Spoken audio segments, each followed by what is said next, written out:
Olá, meus amores, tudo bem? Hoje, dando continuidade ao nosso programa para os vestibulares do Brasil inteiro, inclusive para o Amazonas, trouxe um tema muito importante e fecundo para os vestibulares, que é a filosofia e a vida do filósofo Sócrates. É um filósofo extremamente interessante porque ele é um marco divisor na história do pensamento filosófico. Tudo que veio antes de Sócrates são os pré-socráticos que nós tratamos na aula passada. Tudo que vem após Sócrates são os pós-socráticos. Toda a filosofia antiga está ao redor da filosofia socrática, seja ela para afirmar, seja ela para negá-la, entendeu? Mas Sócrates é, sem dúvida nenhuma, um dos filósofos mais interessantes da filosofia antiga, porque ele foi um grande mestre de Platão, que o Aristóteles, que vem na sequência, vai ser discípulo de Platão, mas que foi discípulo de Sócrates. Então, o Aristóteles teve como toda uma formação filosófica a filosofia socrática, né? Vamos à aula, efetivamente. Tá, o Sócrates é um filósofo grego que marca, né, o período de existência dele no planeta é de 470 a 399 em Atenas, antes de Cristo. Por isso que a contagem é decrescente, né? Ele é um ateniense que já vai se tornar filósofo já mais tarde. Sócrates participou da Guerra do Peloponeso, vem de uma família humilde, a mãe dele era parteira, o pai dele era um artesão, então inclusive foi artesão na juventude e se torna um grande filósofo mais tarde. Cria uma escola, não efetivamente uma escola, mas cria já um séquito de alunos que vão seguir a escola socrática e tem características específicas. Por exemplo, Sócrates não deixou nenhuma obra escrita. Interessante isso, né? Aliás, o Ocidente tem 4 gênios que nunca escreveram nada e mudaram tudo. Se a gente parar para observar, cronologicamente, o primeiro é o Pitágoras, filósofo pré-socrático, Pitágoras de Samos, que nunca escreveu nada e deixou uma contribuição nas matemáticas inigualável. O segundo é o filósofo Sócrates, que nós estamos tratando agora, ateniense, que também não escreveu nada e criou a filosofia do homem, né? O terceiro não é um filósofo, mas é simplesmente Jesus Cristo, o Nazareno, que também não escreveu nada e o nascimento dele inaugura o surgimento do cristianismo. E o quarto e último grande pensador, sábio, ágrafo, ou seja, que não escreveu nada, é Maomé, o profeta da religião islâmica, que no século VI depois de Cristo inaugura a religião islâmica sem também escrever nada. Então, olha que ironia. 4 gênios que não escreveram nada e mudaram tudo. Tem gente que escreve a vida inteira e não muda nada. Primeira grande característica da filosofia socrática. A segunda, um objeto especificamente. Sócrates inaugura um objeto para a filosofia. Se nós voltarmos à aula passada, os pré-socráticos, cada um sugere uma saída para um princípio racional chamado de physis, um elemento dos elementos que seria responsável pelo surgimento do homem, da vida, do mundo e de tudo se movimentar, né? Então, cada um aponta para um tiro, cada um dá um tiro para um lado, né? O Tales dá para um lado, o Anaximandro dá para o outro, o Heráclito fala uma outra afirmação e assim vai. Sócrates não vai ficar nesse tiroteio de cegos, não. Sócrates vai dizer que o objeto da filosofia é o homem. Então, presta atenção, cabeção, vestibulando ou vestibulanda. Se na tua prova vier Sócrates é o inaugurador da filosofia antropológica, tá certo. Por quê, professor? Porque vamos à origem da palavra antropológica. O prefixo antropo quer dizer homem. Lógica quer dizer estudo. O centro da filosofia socrática é o homem. Mas presta atenção, não é somente a filosofia socrática, tá? Nós teremos uma aula tratando dos sofistas, que também tem como objeto o homem, tá? Então, características, não escreveu nada, tem como centro da filosofia, objeto da sua filosofia, o homem, e o senhor Sócrates, como não escreveu nada, mas nos deixou máximas. O que é uma máxima, Max? Uma máxima é uma frase falada, que se propõe verdadeira. Então, nós conhecemos 3 máximas do Sócrates, cabeção. Presta atenção no jogo. A primeira: só sei que nada sei. Parece uma frase enigmática, mas não tem nada de enigmático nisso aí, não. É muito simples. O contexto é o seguinte: certa vez os oráculos disseram que o Sócrates era o mais sábio, e na época não tinha Facebook, Instagram, Twitter, né? Nada disso. A forma de você repassar uma informação mais rápida na sociedade era a fofoca, a chamada rede cipó. Todo mundo em Atenas começou a falar que o Sócrates era mais sábio, o Sócrates era mais sábio, o Sócrates era mais sábio. Uma sacerdotisa perguntou a ele: Sócrates, você é o mais sábio? Ele disse: não, eu só sei que nada sei. Posso até saber, mas ainda tenho ignorâncias dentro de mim. Ainda sou um indivíduo com ignorâncias, com limitações. Isso é interessantíssimo porque é um princípio da humildade. Às vezes você vai encontrar na universidade, por aí pela vida, pessoas que leram, que estudaram e que pelo fato de terem realizado essa atividade, muitas vezes a sua vaidade, algo muito comum, e o livro de Eclesiastes da Bíblia fala muito bem disso, acham que são os donos do conhecimento. Não existe dono do conhecimento. O conhecimento é uma propriedade da humanidade. O conhecimento é um exercício. E, como diz o velho Sócrates, o velho Platão, merece ser compartilhado. A segunda máxima é conhece a ti mesmo. Veja bem, esse é o centro da filosofia socrática, que é a filosofia do autoconhecimento. Não adianta eu viajar o mundo inteiro, não adianta eu ler milhões de livros se eu não me conheço, se eu sou um estrangeiro para mim. Sócrates propõe que primeiro você se conheça, depois você conheça o mundo que esteja lá fora. Mas todo conhecimento seguro, consequente, digno, justo, começa de dentro para fora. E a terceira máxima foi também, mais uma vez, uma interpelação do seu discípulo que perguntou: mestre, para que serve a filosofia? Ele vai dizer: a filosofia serve para ser feliz. Para Sócrates, o conhecimento tem como finalidade a felicidade. Então, a felicidade se dá por vários modos. A felicidade não se dá apenas financeiramente, não se dá apenas com um reconhecimento social, mas se dá também com um reconhecimento e um complemento pessoal.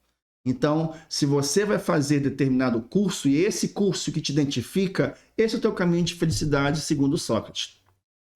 O mestre Sócrates propôs um método, interessante isso. A palavra método quer dizer caminho, percurso. Nós vamos ter uma aula só sobre método na filosofia. Mas é bom deixar claro aqui que Sócrates é o primeiro filósofo que inaugura um método para a filosofia, chamado de maiêutica. A palavra maiêutica é uma palavra grega, tá? Que quer dizer parto das ideias. Anteriormente eu te falei que a mãe dele era parteira. Realmente, ele viu vários partos. Então ele dizia assim: olha, as parteiras parem crianças e os filósofos parem verdades. Interessante esse método porque é um método que se provoca no indivíduo, principalmente nos pretensiosos do conhecimento, a sua ignorância, né? Então, às vezes, por exemplo, você quer saber sobre algo ou você acha que sabe sobre algo, alguma coisa, e não passa de pré-conceito, pré-antes-conceito, juízo. O Sócrates vai desmascarar esses caras. Como é que funciona, Max? Então, suponhamos que um aluno dele pergunte dele: mestre, o que é o amar? Ele vai dizer: olha, eu não sei o que é o amar. O que é o amar? Ele vai perguntar, mas me ajude. Tudo bem, eu posso te ajudar. Eu posso provocar em ti que você mostre para você o que é o amar. Tu aceita? Aceita. Começa como? Começa na máxima, conhece-te a ti mesmo. Vai procurar dentro de ti o que é o amar. Aí o jovem vai e volta, cheio de si, achando que já sabe o que é o conceito do amar. Aí ele vai perguntar, começa como agora? Segunda etapa, que é a ironia. A etapa do método chama-se ironia. Que a ironia não é humor, tá? O humor é quando você ri de uma piada, por exemplo, mas não te acrescenta nada, não. A ironia, ela pode até te ridicularizar, mas vai te acrescentar. Ele vai perguntar: e o que é o amar para ti? Aí o jovem pretensioso do conhecimento vai lá e responde com todos os seus argumentos muito bem organizados, logicamente. Ele termina de responder e o Sócrates pergunta: e o que é isso? Aí o jovem também responde, mas já com menos argumentos e com uma pretensão menor. E aí, na próxima resposta, perguntar: e o que é isso? Vai chegar um momento que o rapaz, que o aluno vai se esvaziar. Tudo tem limite.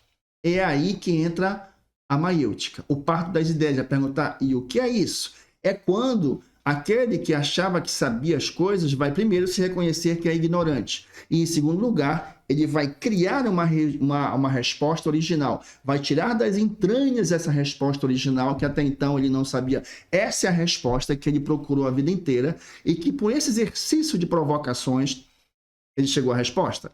Esse método, certa vez, gerou inimigos poderosos a Sócrates. Primeiro, que ele começou a ser conhecido como mais sábio. Segundo, que ele parava as pessoas e começava a perguntar: você sabe o que é isso que você está falando? Quais são as razões de você falar o que está falando?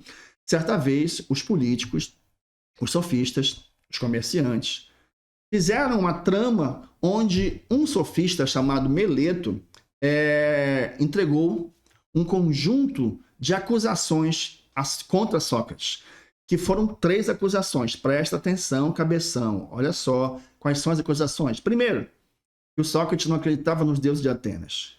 Segundo, que o Sócrates estava ensinando aos jovens atenienses novos valores. E terceiro, que o Sócrates criticava a democracia ateniense. Ele foi acusado, julgado e condenado à morte. Sobre a condenação da morte, eu queria agora que nós voltássemos àquela imagem inicial que eu te apresentar para falar de um detalhe de uma imagem que tem, né? Que é justamente dessa pintura. Vejam que tem 2 quadros do lado direito, a figura esculpida do velho Sócrates na posição do filósofo, refletindo com a mão no queixo. E segundo, ao lado, esse é um detalhe apenas do quadro, que chama-se A Morte de Sócrates, do pintor francês Jacques-Louis David, do século XVIII, do final do século XVIII. É uma pintura a óleo que marca justamente esse momento dramático da vida do Sócrates, que é a condenação dele. Ele foi condenado e tinham 2 penas. O exílio é quando você sai da sua terra natal e vai viver numa outra terra sem poder sair de lá.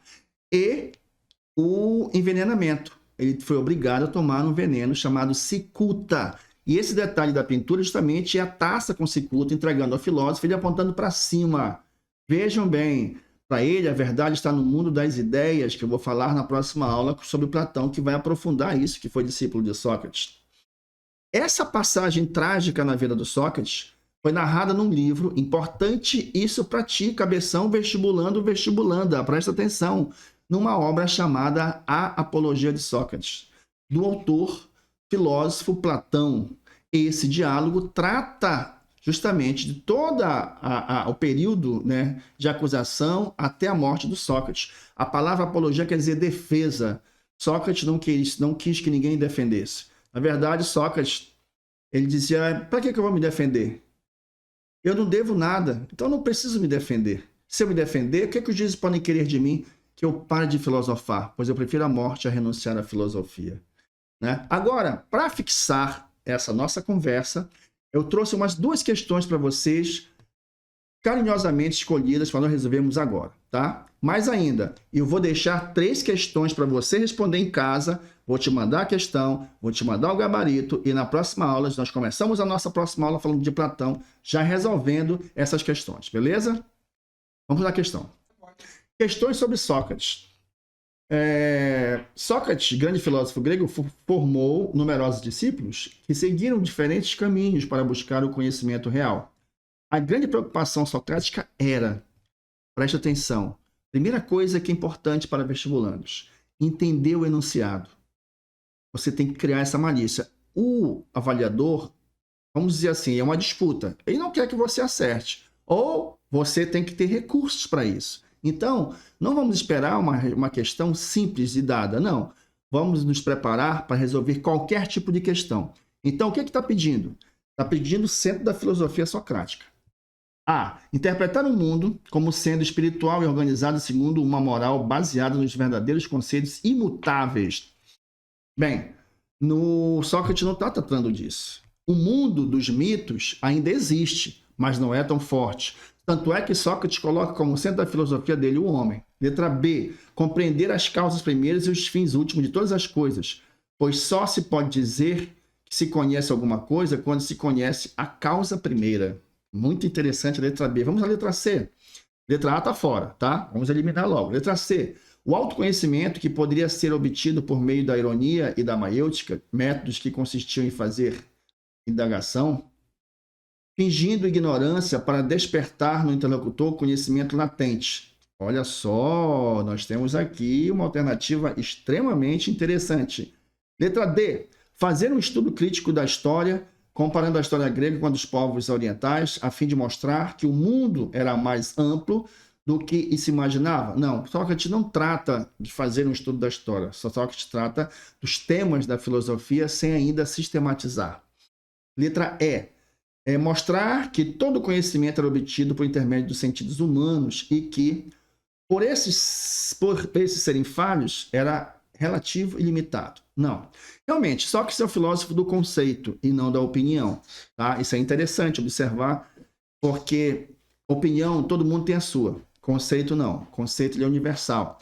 E Sócrates é o filósofo da ideia. Mas essa alternativa também está fora. Então, a alternativa A está fora, a letra D está fora, a letra E. Ficamos com duas alternativas. Letra B, compreender as causas primeiras e os fins últimos de todas as coisas. Pois só se pode dizer que se conhece alguma coisa quando se conhece a sua causa primeira. Essa resposta caberia muito bem a um filósofo que nós vamos conhecer, chamado Aristóteles.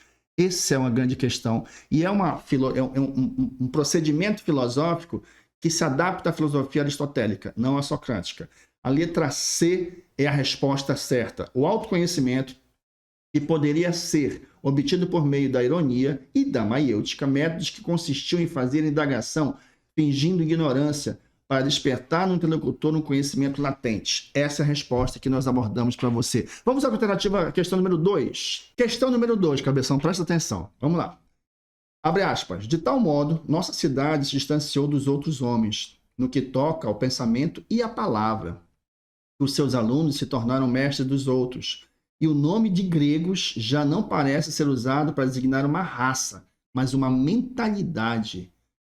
E chama-se helenos mais do que participam da nossa cultura do que os que ascendem de uma origem comum. Essa citação é interessante, faltou fechar as aspas aí.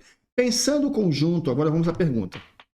Pensando o conjunto do legado cultural da antiguidade clássica ao Ocidente, a leitura desse trecho atribuído a Sócrates permite afirmar acertadamente o seguinte, exceto, presta atenção, cabeção, nós não viemos aqui para o foco para errar a questão, nós viemos aqui para acertar. Né? Vamos fazer de tudo. Então, a primeira coisa que você tem que aprender, novamente, é saber o que o examinador quer de ti. Ver a palavra exceto, está pedindo a errada, tá? A errada. Então, vamos lá. Então, quer dizer que nós teremos 4 certas e uma errada. Letra A. Os gregos transformaram-se de tribo, nômade, a nação sedentária. B. O ser grego ou heleno é um ser sinônimo de uma certa forma de pensar. Isso está correto, tá?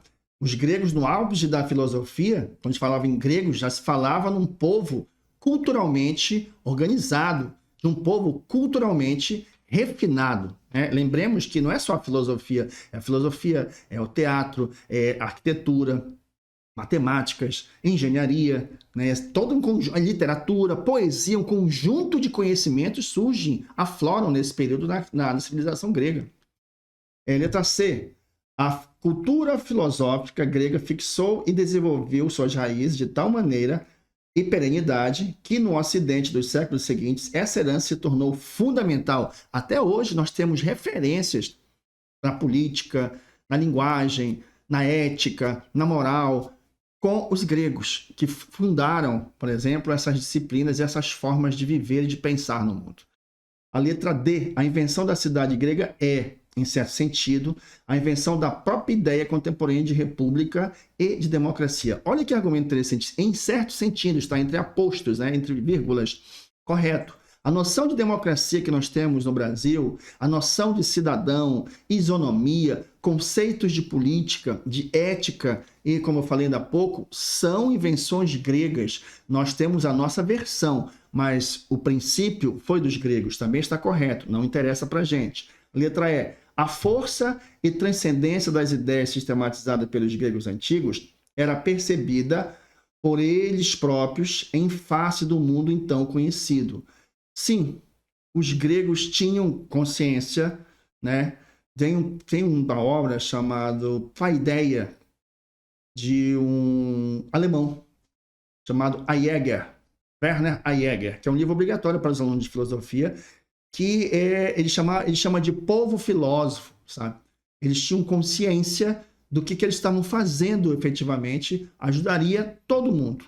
Nós temos uma única alternativa que é errada, que é a letra A. Os gregos transformaram-se de tribo, nômade, em nação sedentária. Bem, isso naturalmente aconteceu com todos os povos. Isso não quer dizer efetivamente que essa separação do nomadismo ao mundo sedentário fez com que a filosofia nascesse efetivamente na Grécia. Isso não é um critério, né? Todos os povos fizeram isso, todas as nações e civilizações fizeram isso, construíram as suas formas de organização, saindo do mundo sedentário, e isso não é efetivamente um elemento. A Grécia, a filosofia grega, os outros conhecimentos surgem justamente no período arcaico, no período clássico, que é o período do surgimento das polis, das cidades-estados, de um mundo urbano fundado no comércio, na escrita e numa outra forma de mentalidade. Então, a alternativa errada, que é a certa, a letra A, cabeção, tá? Preste atenção. Segue em anexo, tá? Essa aula e os 3 exercícios que eu mandei para você, desculpe, com gabarito. Preste atenção. Primeiro tente fazer, tá? Depois você olha o gabarito. Não te preocupas em errar agora. Tá? O que não pode errar é na prova. Entenda que o erro faz parte do processo. O que você não pode perder é o foco no teu sonho. A vaga é sua, a conquista é sua. Nós somos a tua ferramenta, o teu aliado para chegar nessa conquista. Falou? Valeu!